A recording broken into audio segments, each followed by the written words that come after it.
How to add a circle on Live 360. Hello everyone, welcome to this channel. I'm Emily and I'm here to help you out today. So without any delay, let's get started. Now first of all, go to the Play Store application and make sure that your application is updated to its latest version. So as you can see, the app is updated to its latest version, or you just have to see the update option available over here.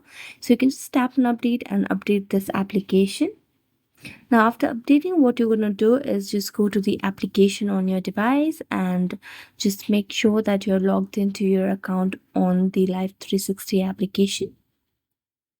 So here you can see the option of circle bar over here at the top. So just tap on that and you'll get this option of create a circle or join a circle. Now you can just tap on create a circle. So here you can just name a circle as anything. So here I'm just going for Emily and tap on OK.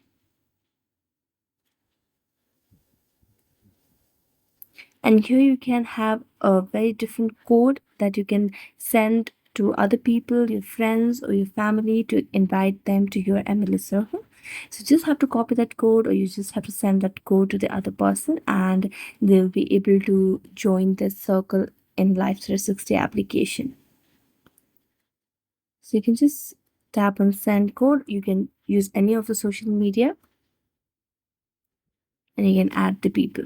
So thank you so much for watching this video. If you enjoyed it, don't forget to like, subscribe and hit the bell notification for more updates. That's it for today. See you next time.